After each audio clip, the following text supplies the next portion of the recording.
You with me? I'm up. Are we still friends? Nope. Were We're never friends. Yeah, were we before? Nope. Let's go, baby. Hot takes. Hot takes. I'll go first. I want to piss you off. Okay, wait, hold on. Just a reminder, the hot take game. Yeah, I'll give you the rules. We are giving takes that we believe. We got a lot of comments on the last hot takes. Oh, these guys are just playing chicken. They don't actually believe the things they're saying. No, we believe. We believe these things. So if you disagree with us, which we know you will in the comments, comment. Yeah. Tell us how wrong we are. Sure. I'm going to start it off with a hot one. We're doing MCU hot takes today. just the Marvel. last one was 2022 themed. This one is just Marvel MCU specifically, right? You don't have any comic stuff from here. Not comic, no. All right, great. But we're going back and forth saying a hot take. First person to break and start yelling, screaming, and arguing with the other person loses. Loses. Yep. So the other person gets the point. I broke last time. He said that all of the shows have been underwhelming. That really, the Disney Plus shows, that really pissed me off. I'm a big Loki fan. I'm a big WandaVision fan. I'm a big She-Hulk fan. Crazy. I'm a big Andor fan. Andor's one of the best Star Wars things ever. I'm a big Mando fan. So I argued with him on that, and I lost the point. So it's currently 1-0 all time. You have some pretty bad hot takes, though, so I don't know if that's staying. Moon Knight was awful. See, you use these words like awful. Awful. I could go into more detail. Would you like me to? No, because it's going to piss me off more. It was the second worst thing the MCU did last year. And it was awful. There was one half episode where I thought it was interesting, and that's it. Everything in it is bad. Okay. That's fair. Moon Knight is on par with Knock at the Cabin. Oh, yikes. Yep. All right. Your turn. Look in my eyes. Yep. Spider-Man Homecoming is one of the worst Spider-Man movies. I know you feel that way, so I'm not going to debate it, but I do have a Spider-Man Homecoming thing coming, so. Your turn. All right. WandaVision, better than Endgame.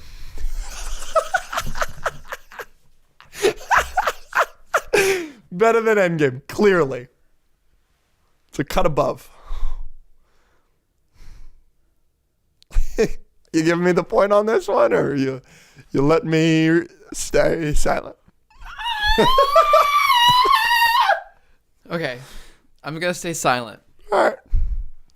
Your turn. You do know Endgame includes the portal scene, right? Yep. Okay. WandaVision, better than Endgame. Okay. Stop speaking with your mouth. Amazing Spider-Man 2 Okay. is one of the best Spider-Man movies. Wrong, but you can continue. I'm not giving you the point on that one. That's just a bad take. All right, here we go.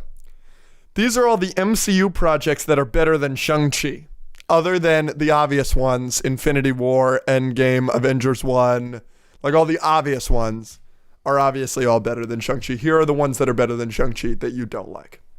Far From Home, Eternals, Black Widow, Werewolf by Night, Cap 1, Miss Marvel, She-Hulk, Homecoming, WandaVision, Loki, and Thor Ragnarok.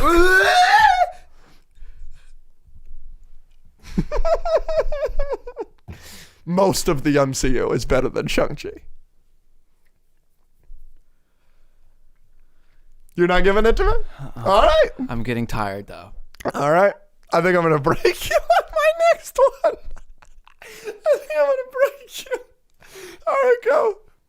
Christine Palmer from Doctor Strange Yes. is one of the hottest MCU women in the MCU, and no one ever talks about her. Yeah, Rachel McAdams is bad as hell. Yeah. Also, incredible actress. A lot of people forget. 2004, one of the greatest years by any actress ever. Regina George in Mean Girls and the female lead of The Notebook.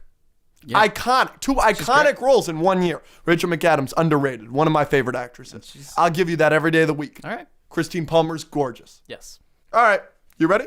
No. Oh, no. Homecoming, Spider-Man Homecoming, No. is a top 3 Spider-Man movie. No. No, it's not. No, it's not. All right, No, it's not. No, it's not. Do I win? Give me the point, baby. And then we'll talk all about it. Spider-Verse? No Way Home? Spider-Man Homecoming. You're putting Homecoming above all the Tobey movies? All of them. Okay, have the epic point. Yeah! I understand everybody likes Homecoming. It's the new one with Tom Holland. Listen to me, you stupid face human. Listen. I watched all the Spider-Man movies before No Way Home. I rewatched all of them with my friends. Back to back to back to back. No breaks. We watched all of them. All three of us agreed Homecoming was in the bottom two. If you watch him back to back to back to other Spider-Man movies, he doesn't do anything in the movie. It's a great movie. It's a great movie. It's not a great Spider-Man movie. And I know people are going to freaking argue with me about that too because it's the origin story and it shows him as a kid and It's not an origin story. We're not over an origin story, but a coming of age story. It's a different story with him being Iron Man Jr. and all this stuff. And it was a different way to introduce him to the MCU. And I get all of that. But it is, and people make It's the only movie where he's in high school. That's what I'm saying. That's not enough for me. It is the most comic accurate Spider-Man has ever been. That's not enough for me. All right. That's fine. It's certainly enough for me. Extremely comic book accurate. Just he was in high school for part of that movie. Just because he looks older doesn't mean that he wasn't in high school. He's got a chubby man boy face. Have you seen the scene with the teacher with the black guy, the teacher with the glasses, where they're in the museum and he's like, "Hey, cool it" to James Franco and him? Yes. Every student in that scene is older than that teacher. Yeah, okay, so that doesn't make the whole movie better than the other. What I'm saying is the main gripe I have with Homecoming. This is the main gripe. I understand it's good storytelling, good character development, the Vulture is a top 10 MCU villain. You're a psycho. What? You disagree with that? I think Michael Keaton does a great job. Oh, it's phenomenal. It's phenomenal. I think the scene with them in the car was a great scene. It's a great scene. And I think the scene at the end where he's has to get up and push amazing. Him doing something. You're about to tell me he doesn't do anything. He doesn't do anything in that movie. He lifts a boulder. Hallelujah. Yep. He does one thing in that movie and save them at the Washington Monument. Yep, correct. That's all he does. Well, okay. He gets drug along by a truck earlier in the movie and gets smashed into mailboxes. He has to get saved by Iron Man. He doesn't stop amazing. Let me talk. He doesn't stop the boat from falling apart. He doesn't save them there. He gets saved by Iron Man. The whole movie is him just screwing up and not doing anything fun. And I understand that's character development, and I understand that it's a new story and all of that. But when I see a Spider-Man movie, I want to see Spider-Man do cool Spider-Man stuff, and we don't get any of that in that movie. Vulture, he doesn't even beat Vulture. Vulture beats himself. Now, you can make the same argument with the Tobey movies. Yeah. But he does plenty of other stuff in that movie. I think that the one thing that Homecoming lacks that the other two Spider-Man franchises have, and it's the only thing they have above Homecoming, is the New York, the sense of New York. Yeah, that's another thing. We don't get him swinging through New York until the end of Far From Home. Homecoming is really missing that. Otherwise, Homecoming is a near perfect film, and I'm not giving it to you, but I'm glad you gave me the point. All right. I've got some more here that I could have used. I'm glad we agree on the Christine Palmer thing. And I know people are going to freaking hate me for the Homecoming thing. That's one of my hottest takes, apparently. But people are going to hate me for having it top 3. People love the Tobey movies. Yeah. If you love the Amazing Spider-Man movies, you're wrong. You're just wrong. Amazing Spider-Man 2 is easily one of my favorite, most enjoyable Spider-Man movies. Is easily the worst Spider-Man movie. No. Yes. No. The only thing that Amazing Spider-Man 2 has is them two. Yeah, great. They're great, and the suit is the best suit. Yeah. The best suit. And he's Spider-Man, and he does Spider-Man things. He does dope, awesome Spider-Man things. That's what I want from a Spider-Man movie. I want Spider-Man being Spider-Man. He's got the quips. He's got the action. He's got the, I'm doing a backflip over a bus while catching these little vials and stopping whatever. Roosevelt. You think the weird train with calculator coins is good? No, I don't. You think it's... I don't think Green Goblin is good. No, certainly not. I would hope not. You think Jamie Foxx Gaptooth is good? I think Jamie Foxx is an amazing actor and he does that role fine. I don't think it was the most compelling. I think it was fine. You think the dad is good? All the stuff with the dad? No, I think that's the same thing that they're doing with Homecoming though, where they're trying to do something different, and I understand them trying to do something different even though it didn't land.